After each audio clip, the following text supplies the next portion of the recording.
Ya, pemirsa Asosiasi Pengelola Pusat Perbelanjaan Indonesia (APPBI) mengapresiasi dilonggarkannya aturan PPKM level 4 di Jawa Bali yang mengizinkan pusat perbelanjaan dibuka kembali.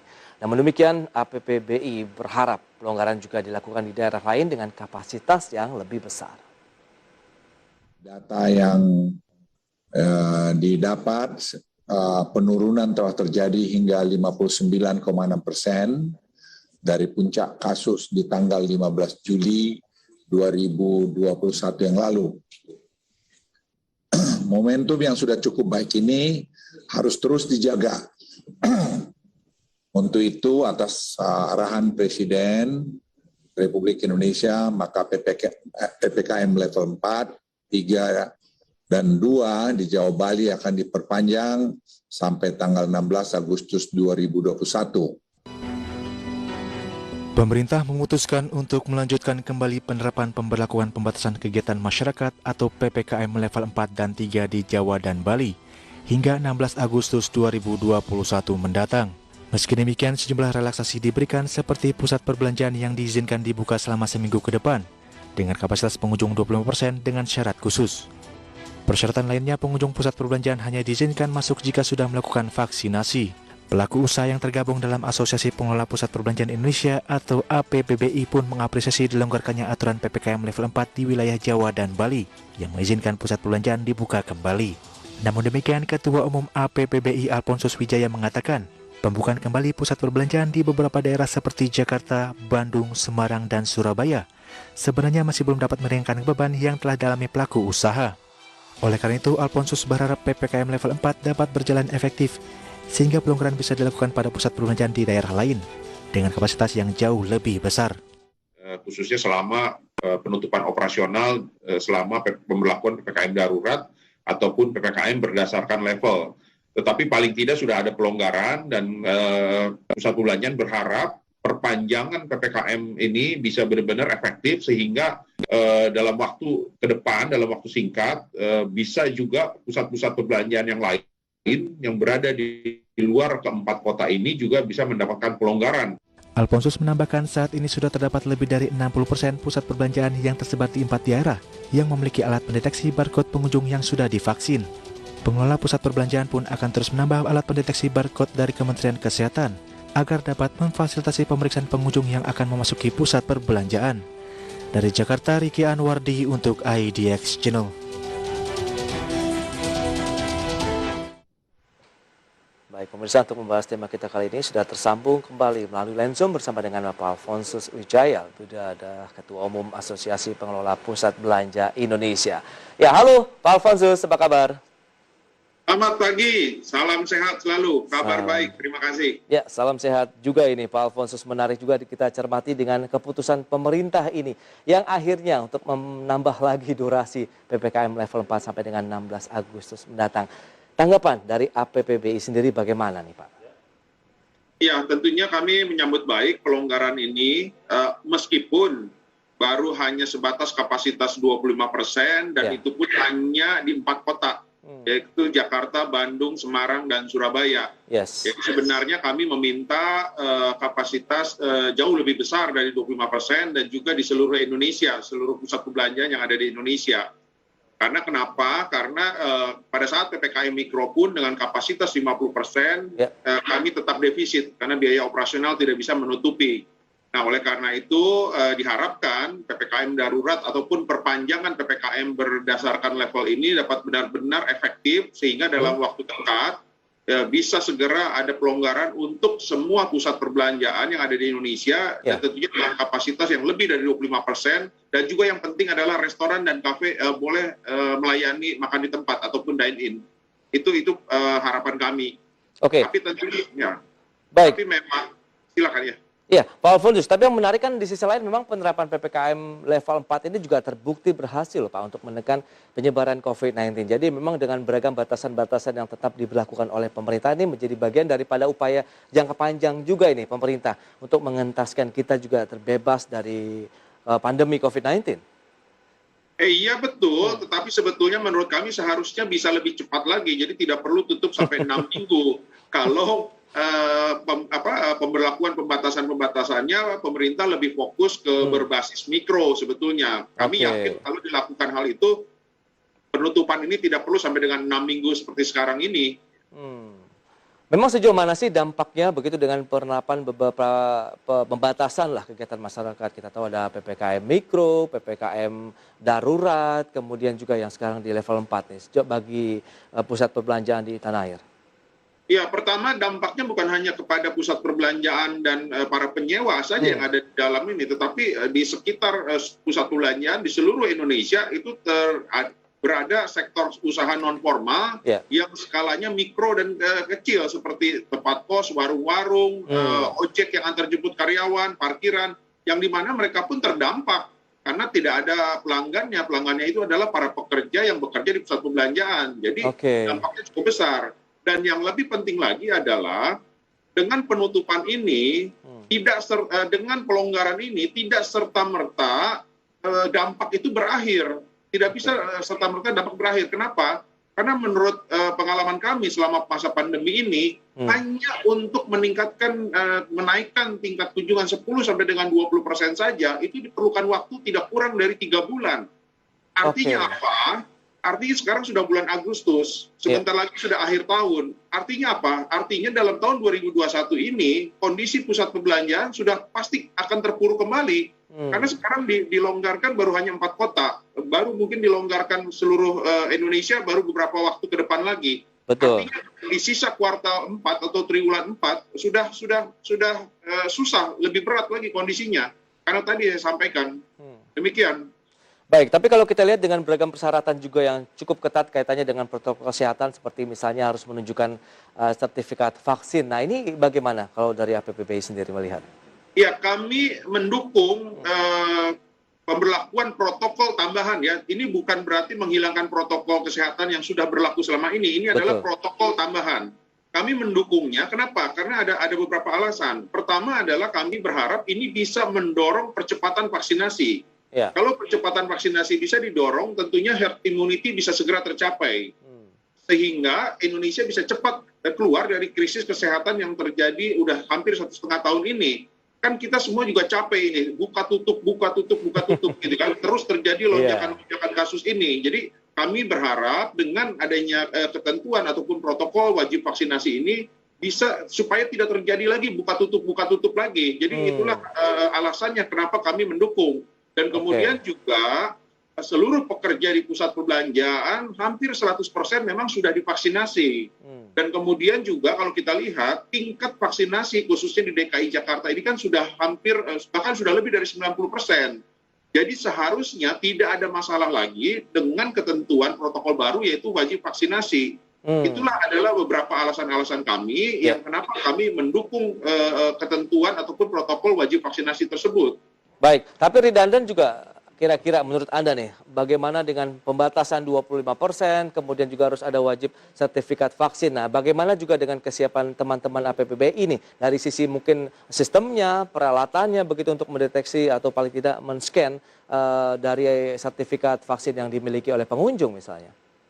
Ya, pertama pasti akan ada pengaruh terhadap tingkat kunjungan. Saya kira itu pasti akan ada pengaruhnya. Kenapa? Karena masyarakat masih belum terbiasa, masih beradaptasi dengan sesuatu yang baru ini, protokol yang baru ini. Ini kurang lebih sama aja seperti tahun lalu pemberlakuan penggunaan wajib masker juga masyarakat masih perlu adaptasi. Tapi lama-kelamaan kan sekarang juga penggunaan masker sudah menjadi bagian dari gaya penampilan. Jadi ini perlu waktu ya. Nah, sesuatu yang baru ini juga baru untuk masyarakat, tetapi baru juga untuk pengelola.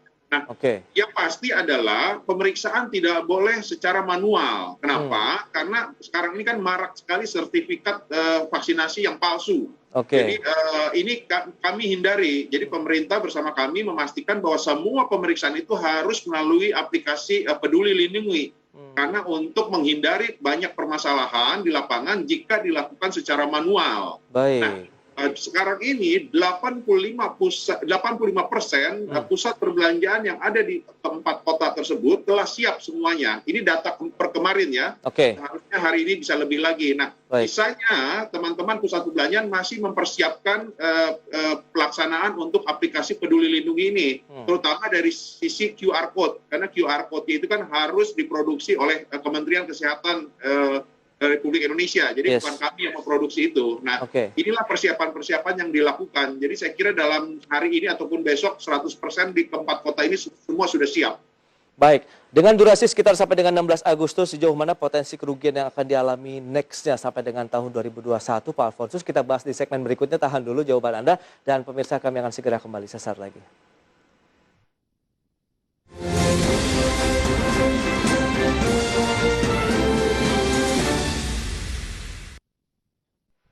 Ya, terima kasih Anda masih bergabung bersama kami dalam Market Review. Pemirsa, berikut ini akan kami sampaikan infografi terkait dengan potensi dari kerugian pusat perbelanjaan di Indonesia yang terdampak pandemi COVID-19 di tahun 2021. Selengkapnya bisa Anda saksikan kembali di layar televisi Anda. Ya, kita akan cermati pergerakan dari bagaimana potensi kerugian yang harus dialami oleh para pelaku usaha, khususnya pengelola pusat perbelanjaan di Indonesia. Ini adalah beberapa proyeksi dari APBI sendiri yang sudah menyebutkan bahwa untuk seluruh Indonesia saja itu bisa ada kerugian sekitar 5 triliun rupiah per bulannya akibat adanya pembatasan-pembatasan yang sudah diterapkan untuk upaya mencegah penyebaran dari kasus varian baru COVID-19. Sementara kalau kita lihat dalam 1 tahun berarti ada sekitar 60 triliun rupiah kerugian yang harus ditanggung. Itu untuk wilayah Indonesia. Sementara untuk khususkan Jawa Bali kaitannya dengan penerapan PPKM level 4 itu 1 bulannya sekitar 3,5 triliun rupiah dan 1 tahunnya sekitar 42 triliun. Dan ini juga data berdasarkan informasi dari 350 pusat perbelanjaan yang ada di Indonesia. Selanjutnya kita akan lihat dari sisi kebutuhan insentif apa sebenarnya yang diinginkan oleh para pelaku usaha atau pengelola pusat belanja.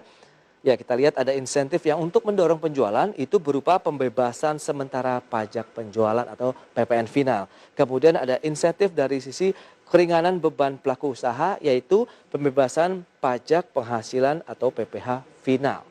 Itu dia dari beberapa hal yang ingin kami ulas kembali tentunya di segmen ini bersama dengan Pak Alfonsus Wijaya. Kita akan lanjutkan kembali. Halo Pak Alfonsus.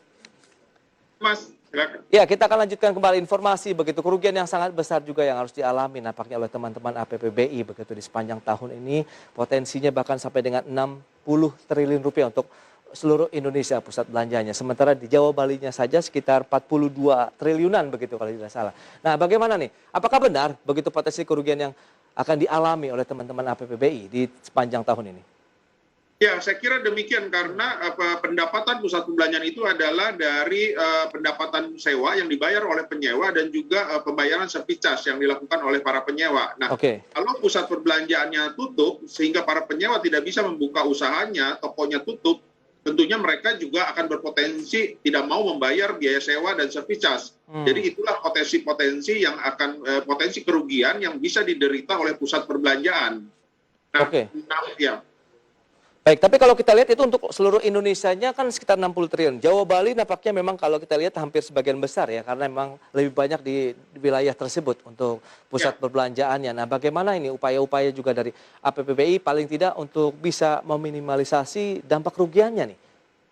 Ya, dari 350 anggota kami yang ada di seluruh Indonesia, itu 250 diantaranya itu berada di Jawa dan Bali. Jadi memang banyak sekali Jawa dan Bali. Nah, kami memang mengajukan 2 usulan relaksasi ataupun permintaan relaksasi dan subsidi kepada pemerintah. Pertama adalah yang tujuannya untuk menaikkan penjualan, mendongkrak penjualan, di mana karena saat ini kan daya beli masyarakat masih belum pulih, masih dalam kondisi terpuruk. Betul. Karenanya kami meminta pemerintah untuk menghapuskan sementara PPN ataupun pajak-pajak yang terkait dengan penjualan supaya bisa produk-produk bisa lebih terjangkau oleh masyarakat yang daya belinya sedang terpuruk ini. Tetapi ternyata di satu sisi malah pemerintah ada wacana untuk menaikkan tarif PPN. Dan kemudian juga kami meminta subsidi satu lagi relaksasi yang untuk membantu supaya para pelaku usaha bisa bertahan. Karena ini kan pandeminya sudah sedemikian lama, jadi kalau selama ini pemerintah banyak membantu masyarakat dengan BLT, bansos, dan sebagainya, tetapi sekarang ini kondisinya udah sangat berat karena pandeminya begitu lama. Jadi sekarang itu pelaku usahanya juga harus dibantu. Oleh karenanya kami meminta beberapa relaksasi. Pertama adalah PPN final dan PPh final atas biaya sewa dan service charge. Tetapi pemerintah baru memberikan keringanan ataupun relaksasi hanya terhadap PPN finalnya saja. PPN final itu kan kewajiban dari para penyewa untuk membayar, sedangkan PPh final itu adalah kewajiban dari pengelola. Nah, pengelolanya belum mendapatkan relaksasi. Dan PPN final itu diberikan juga hanya 3 bulan. Kalau 3 bulan kurang, tidak cukup. Kami meminta itu minimal 1 tahun. Kenapa? Karena dampak ini sudah lebih dari, kondisi berat ini sudah lebih dari 1,5 tahun. Dan kemudian sekarang ditutup. Dan tadi saya sudah jelaskan bahwa untuk pemulihan itu memerlukan waktu 3-4 bulan hanya untuk menaikkan tingkat kunjungan 10 sampai dengan 20% saja. Jadi oleh karenanya kami meminta minimal 1 tahun. Dan kemudian juga kami meminta pajak-pajak yang bersifat tetap. Pertama pajak bumi bangunan, pajak reklame, dan juga subsidi upah pekerja sebesar 50%. Pemerintah sudah memberikan subsidi upah pekerja, tetapi nilainya hanya 500.000 per bulan untuk karyawan ataupun pekerja yang gajinya maksimal 3.500.000 per bulan. Itu artinya kan hanya 14%, sedangkan kami kita 50%. Nah, itu pun hanya diberikan hanya 2 bulan saja. Padahal tadi yang sudah sampaikan dampaknya ini akan sepanjang sampai dengan akhir tahun 2021 ini akan masih terasa berat, masih bisa belum pulih. Jadi kami juga sebetulnya meminta 1 tahun minimal subsidi upah pekerja ini, tapi nilainya pun 50%. Demikian.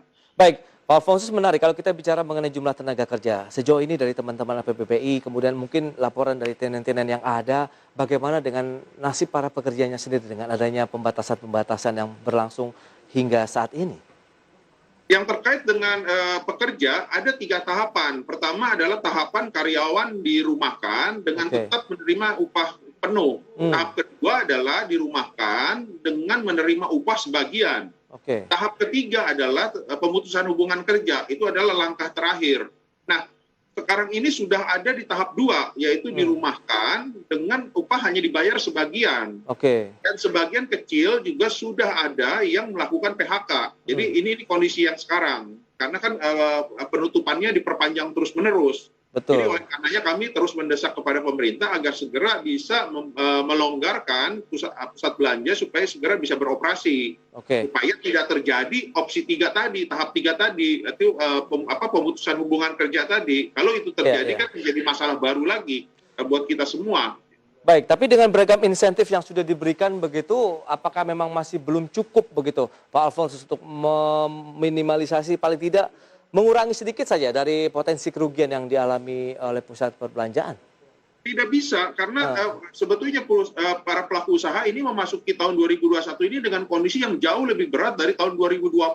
Pada tahun 2020 kondisi memang sangat berat, tetapi masih punya dana cadangan. Sekarang ini kan dana cadangannya sudah habis terkuras pada tahun 2020 hanya untuk bertahan. Jadi saat ini rata-rata sudah tidak punya dana cadangan lagi. Kondisi berat ini yang harus dihadapi. Makanya kami terus mendesak kepada pemerintah supaya bisa segera melakukan pelonggaran. Tetapi kan hanya diberikan 25%. Ya kembali lagi, memang lebih baik 25% daripada ditutup terus-menerus. Karena pada saat tutup pun kami tetap harus mengeluarkan biaya-biaya yang relatif nilainya juga tidak berubah.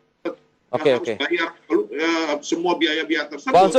Pak Alfonsus, terakhir nih, bagaimana sebenarnya insentif yang tadi Anda inginkan untuk PPh finalnya, kemudian PPN finalnya sendiri, apakah juga sudah ada yang direalisasikan oleh pemerintah? Ya, tadi pemerintah baru hanya merealisasikan PPN finalnya saja, itu dibebaskan, itu pun hanya untuk 3 bulan. Ya, 3 bulannya sampai kapan sih, Pak Alfonsus? Juli, Agustus, September.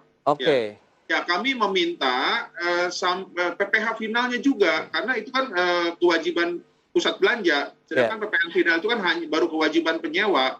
Jadi kami berharap pusat belanjanya juga dibantu, diberikan relaksasi dengan membebaskan PPh final. Karena sekarang beban pusat belanja kan bertambah lagi. Dengan adanya protokol baru ini juga tentunya ini akan menghambat sedikit tingkat kunjungan, itu pasti. Karena masyarakat belum terbiasa kan dengan protokol kesehatan yang baru ini, dengan wajib vaksinasi ini. Pak Alfonsus, tapi tetap ada dong optimisme Anda, teman-teman PPPI, untuk melihat paling tidak di kuartal 3 dan mungkin sampai dengan akhir tahun 2021. Seperti apa ini Anda bisa menyampaikan? Kalau tahun 2021 saya yakin masih dalam posisi tertekan karena untuk tadi saya sudah sampaikan untuk meningkatkan 10% tingkat kunjungan aja perlu waktu 3 bulan. Betul. Jadi saya kira tahun 2021 ini pusat belanja masih tetap dalam posisi tertekan. Oke. Tetapi kami yakin di 2022 optimis sekali. Kenapa?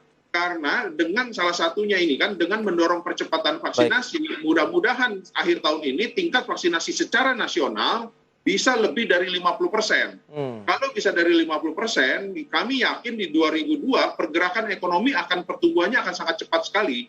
Jadi sekarang kan di Jakarta saja sudah 90%. Jadi ini harus terus didorong supaya 2022 kita bisa bangkit. Saya yakin optimis 2022 jauh lebih baik dari 2021 dan 2020. Yes, semoga juga sampai dengan akhir tahun pandemi kita juga bisa segera berakhir sehingga 2022 kita akan menapak masa depan yang lebih baik lagi, begitu Pak Alfonsus ya.